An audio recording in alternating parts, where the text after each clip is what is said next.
Dan Ibrahim itu anak Nabi SAW dengan Maryah Al-Qibtiyah. Ibrahim itu pun mati ketika masih kecil lagi, dalam 16 bulan umurnya, meninggal dunia. Sebahagian ulama mengatakan Tayyib atau Tahir itu tak ada orang lain, Abdullah lah, juga Abdullah. Jadi kalau lagu tu bukan 4-3 aja, cucu Nabi, hak lelaki, mengikut pendapat mereka. Tayyib dengan Tahir ni Abdullah tu lah gelaran dia. Tiga sajalah. Jadi anak-anak perempuan Nabi SAW pula seperti berikut. Pertama Zainab. Zainab ni kemudiannya menjadi isteri kepada Abu Al-As bin Ar-Rabi'. Yang kedua Ruqayyah. Orang kita ada panggil Ruqiyah, Qiyah, macam-macam bubuh nama tu kan. Hak ni lah asalnya. Asal dia yang betulnya Ruqayyah. Ini dia ni isteri kepada Uthman bin Affan. Yang ketiga Fatimah, iaitu isteri kepada Ali bin Abi Talib. Yang keempat Ummi Kulthum ataupun Ummu Kulthum, tak apalah tu. Ummu Kulthum dia ni pun isteri kepada Uthman bin Affan juga. Kita tengok senarai dulu. Senarai cucu Nabi hak lelaki. Yang pertama Ali bin Abul As bin Ar-Rabi'. Itu sah. Yang kedua Abdullah bin Uthman bin Affan. Yang ketiga Hasan bin Ali bin Abi Talib. Yang keempat Husain bin Ali bin Abi Talib. Hak kita ada biasa dengar je dua tu. Hak dua lagi tu apa yang jadi tak ada dengar, tak ada penting. Pasalnya dikatakan mati kecil. Ketika masih kecil lagi sudah meninggal dunia. Betul ke gitu? Itu yang kita nak bincang sekarang ni. Betul ke gitu? Pasal kalau tidak, apa yang jadi gitu tu? Apa yang dikatakan mati kecil tu apa? Untuk apa? Silap siapa? Siapa yang mula-mula buat cerita tu? Tu benda. Senarai nama cucu perempuan Nabi SAW pula, iaitu yang pertama Umamah binti Abil As bin Ar-Rabi', iaitu adik-beradik kepada Ali tadi. Yang kedua Ummi Kulthum binti Ali bin Abi Talib, anak perempuan, anak Fatimah ni dengan Ali. Ummi Kulthum binti Ali bin Abi Talib. Yang ketiganya Zainab binti Ali bin Abi Talib. Ni tak tahu, padahal cucu anak Fatimah dengan anak Sayyidina Ali juga. Tak aja sebut ni bapa. Mati kecil juga kau ni. Kau lagu mana? Itu benarnya yang nak tahu.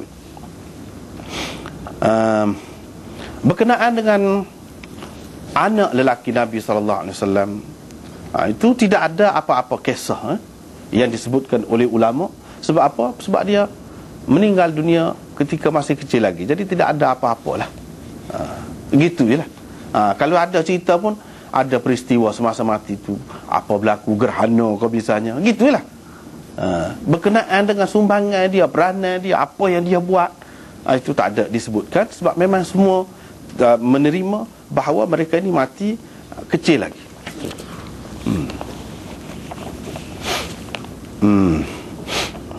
Muka surat 3, sejarah ringkas anak cucu Nabi SAW.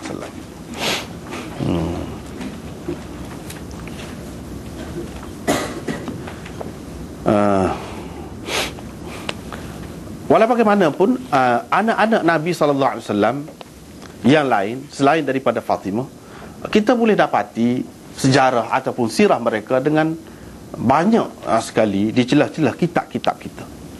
Memang ada, cuma tidak ditonjolkan, tidak disebutkan. Itulah masalahnya.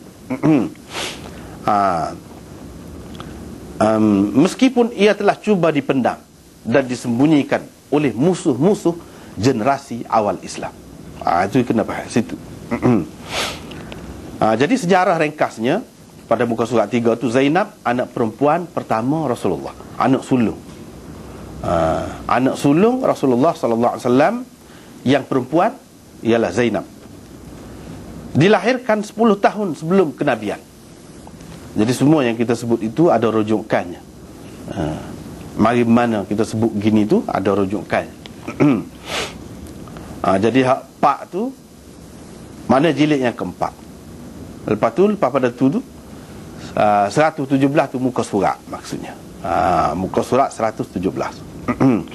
Rasulullah sallallahu alaihi wasallam sangat menyayangi Zainab ini. Sayang sangat. Tak ada beza. Rasulullah sallallahu alaihi wasallam anak dia seorang dengan seorang yang lain, tak ada beza. Serupa je. Tapi kalau kita tengok dalam sejarah hak biasa je disebarkan ni, seolah-olahnya Nabi sallallahu alaihi wasallam sayang kepada Fatimah seorang saja. Hak lain tak ada sebut. Sebenarnya ada juga sebut, tapi kita yang telah serbai saat ni, yang telah terpengaruh saat ni tak sebar. Tak sebar benda ni. Padahal ada ni ada dalam kitab juga ni. Bukan kitab orang lain, kitab kita. Tapi sudah biasa dah. Dia perisi lagu tu lah. Keutamaan Zainab. Kalau berdasarkan satu hadis Nabi SAW, maka kita akan dapati Zainab ini adalah yang paling istimewa di antara anak-anaknya. Misalnya hadis ni, Nabi SAW bersabda, hiya afdalu banati usibat fiyya. Hiya afdalu banati usibat fiyya. Bermaksud dia adalah anak perempuanku yang paling utama. Dia telah menderita keranaku. Itu dia. Zainab ni menderita keranaku, kata Nabi SAW. Para ulama mengatakan maksud paling utama yang tersebut di dalam hadis ini ialah apabila dilihat daripada segi orang yang mula-mula sekali memeluk agama Islam dari kalangan anak-anak gadis. Kalau anak-anak gadis mula-mula sekali memeluk agama Islam ni, orangnya. Dan daripada segi mendapat kesusahan kerana berhijrah di jalan Allah, sehingga beliau telah mengalami keguguran kerananya. Orang kafir sekat, dan jatuhkan unta dia pun jatuh daripada unta tu ketika nak berhijrah, nak pergi ke Madinah. Dia bukan hijrah sekali dengan Nabi. Nabi pergi dulu, lepas tu dia pergi. Jatuh tu ketika tu dia mengandung, gugur. Siapa setara tu. Lepas tu tak jadi pergi, balik dulu, terpaksa kena balik dulu Mekah. Balik dulu, masa lain pula pergi. Begitu peristiwanya. Sebab sakit. Yang keduanya, banyak halangan lah. Halangan banyak.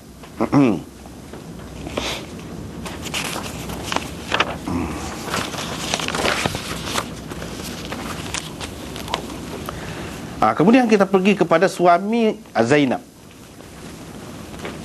Suami beliau ialah Abul As bin Ar-Rabi' Al-Umawi, iaitu anak saudara Sayyidatina Khadijah radhiyallahu anha. Anak saudara ya padahalnya, tapi nya tak sebut nama ni. Kok mana tak kena tu? Anak saudara. Ini ibu Abul As bernama Halah binti Khuwailid. Adik-beradik Khadijah. Ni anak saudara Khadijah. Kalau nak kiranya besar tu, Khadijah ni besar sangatlah kepada Islamnya, kepada Nabi SAW. Ni anak saudara dia. Abul As memeluk Islam pada tahun ke-6 Hijrah. Dan semasa jahiliah lagi beliau mempunyai rangkaian perniagaan yang sangat luas. Di samping terkenal dengan sifat murah, jujur dan amanah. Ni dia ni. Semasa jahiliah lagi dikenali begitu. Justru beliau juga dikenali dengan gelaran Al-Amin di kalangan masyarakat, seperti Rasulullah SAW juga mertua dia tu pun Al-Amin juga. Satu lagi orang yang digelarkan Al-Amin ni orangnya. Maknanya orang istimewa sangat di kalangan Arab ni. Selain Rasulullah Al-Amin. Maknanya kalau orang nak sipai barang, orang nak harap apa-apa, orang harap ke dia. Orang percaya sangat kepada dia. Jadi Rasulullah pun Al-Amin, menantu dia ni pun Al-Amin. Ni sebelum Islam lagi. Meskipun Zainab telah berpisah dengannya kerana berhijrah ke Madinah, namun beliau tetap bersendirian, tidak berkahwin, dengan sesiapa pun di Mekah. Akhirnya pada tahun ke-6 Hijrah beliau memeluk Islam dan berhijrah ke Madinah mengikut isteri dan anak-anaknya yang telah mendahuluinya berhijrah ke Madinah. Jadi ceritanya Nabi SAW pesan ke dia, rakyat kata, kamu hantarlah anak binimu pergi ke Madinah. Kamu tak segi pun tak apalah. Dia ni jujur. Hak Nabi kata tu dia tak apalah. Tapi dia tak dapat lagi Islam pada masa tu. Walau bagaimanapun dia hantar. Hak itulah kata hantar tadi. Bila dia hantar tu, di tengah jalan tu dia sekak. Dia sekak sampai jatuh daripada unta tu sampai gugur dia. Tak apalah, lepas tu balik. Balik pula tu, lepas pada tu dia hantar juga. Hantarlah, pergilah. Jadi pergi tu 6 tahun terpisah dengan isteri. Dia hanya kalau mengikut orang Arab dulu, budaya Arab dulu, dia adat dia suka kahwin. Mudah je perkahwin ni, biasa je bagi dia. Tak ada orang agak pelik apa-apa, aib apa-apa, nak kata apa-apa, tak ada. Tetapi dia ni walaupun dia tak nikah, itu pelik. Dalam masa tu dia tak nikah, duduk seorang Mekah. Itu kesetiaan dia tu, sayang dia kepada isterinya, anak Nabi SAW, Zainab itu.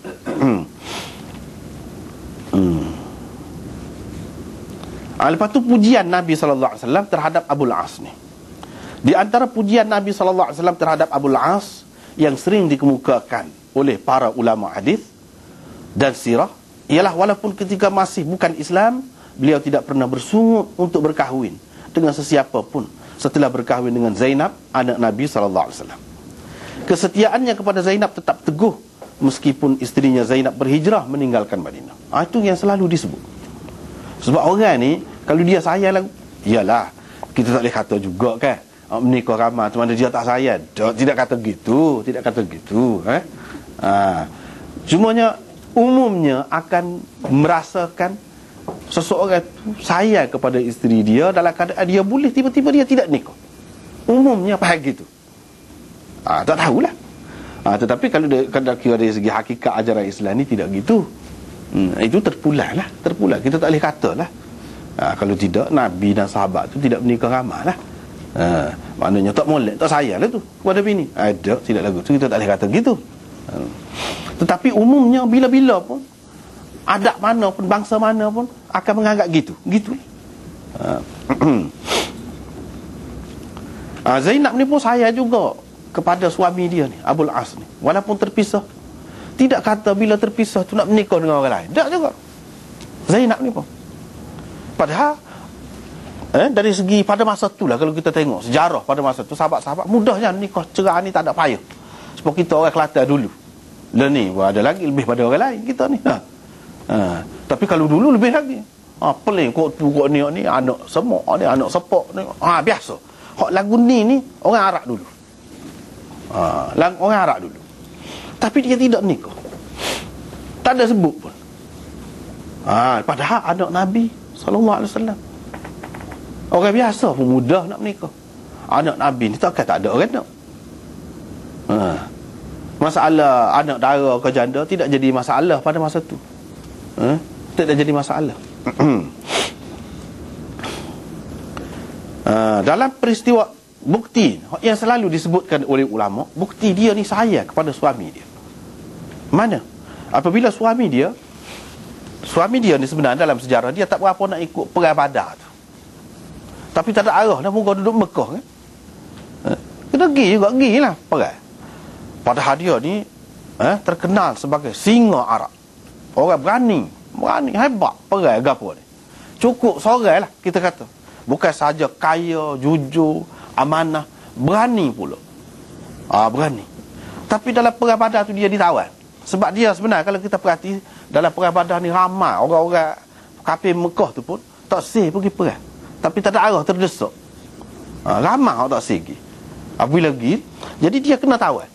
Bila kena tawan, Nabi SAW hak mana boleh tebus itu, dia benarkan menebus. Jadi siapa dia ada barang tebusan, nak tebus, bolehlah. Jadi bila dia pergi ke sana, Abul As ni ditawan.